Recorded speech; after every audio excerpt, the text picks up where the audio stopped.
Conclave de relance du dialogue pour la réconciliation et la paix en présence du Premier ministre, garde des Sceaux, ministre de la Justice, Maître Jeannot Ahoussou Kouadio. 4 points étaient à l'ordre du jour. Le cadre de mise en œuvre du dialogue gouvernement-opposition. Sur cette question, les participants ont convenu de la mise en place d'un cadre permanent de dialogue entre le gouvernement et les partis de l'opposition ayant pris part au conclave du Grand Bassam, avec pour mission, entre autres, d'identifier les questions devant faire l'objet de concertation. De veiller à la mise en œuvre effective des questions sur lesquelles un consensus est intervenu. D'œuvrer au raffermissement des relations de confiance entre le gouvernement et les partis de l'opposition. De faire une revue périodique des avancées qui ont été obtenues sur les différentes questions. De faire l'examen de l'évolution de la situation sociopolitique nationale en vue au besoin d'alerter le gouvernement et les partis de l'opposition sur les situations susceptibles de mettre à mal la paix et le processus de réconciliation nationale. Ce cadre permanent est composé du Premier ministre, garde des Sceaux, ministre de la Justice, Maître Jeannot Ahoussou Kouadio, et les ministres d'État et les ministres membres du pôle politique du gouvernement, les responsables des partis politiques de l'opposition ayant pris part au conclave du Grand Bassam. Il se réunit une fois par trimestre ou en cas de besoin à l'initiative du gouvernement ou à la demande des partis politiques de l'opposition. La participation de l'opposition au processus de réconciliation.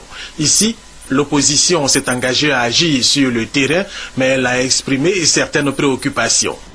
La libération des prisonniers issus de ces rangs, le retour des exilés, la suspension de l'exécution et l'annulation des mandats d'arrêt, le dégel des avoirs, le financement des partis politiques de l'opposition, l'accès aux médias d'État, la définition d'un statut de l'opposition, le respect de la liberté d'expression et de manifestation.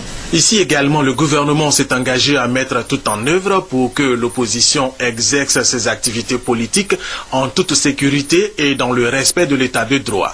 De même, l'opposition a reconnu la nécessité d'une démarche de pardon et d'un retour à la fraternité. Et sur les questions électorales, les deux partis sont convenus à examiner les points suivants. La composition et le fonctionnement de la commission en charge des élections, la révision de la liste électorale, le découpage électoral, le recensement général de la population, le financement des partis politiques, la sécurisation des élections, la relecture de la Constitution, l'accès équitable aux médias d'État, le traitement des contentieux électoraux. Et enfin, sur les questions judiciaires et sécuritaires, les points suivants ont été examinés. La lutte contre l'impunité, la moralisation de la vie publique, la libération des domiciles occupés et la restitution des biens confisqués, la question du foncier, l'impossibilité pour certaines personnes d'accéder à leurs plantations et les conflits entre éleveurs et agriculteurs, la réouverture des universités, la relance économique et la reconstruction nationale, le paiement des indemnités et de la pension de retraite des députés de la législature précédente.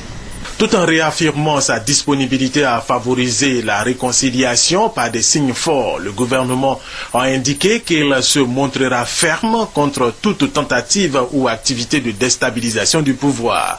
Rappelons qu'à ce conclave, le Front populaire ivoirien FPI ayant participé aux travaux le premier jour s'est excusé le deuxième jour selon le ministre d'État, ministre de l'Intérieur Ahmed Bakayoko et le président du RPP Laurent Dona Fologo. Ont donc signé le communiqué final de ce conclave pour la relance du dialogue pour la réconciliation et la paix, le Premier ministre, garde des Sceaux, ministre de la Justice, Maître Jeannot Ahoussou Kouadio, le RPP, leader, l'USD, le MNC, CAP, UDD, UDC, le RPCI, l'URD, le RPC, le RDP et l'UDP.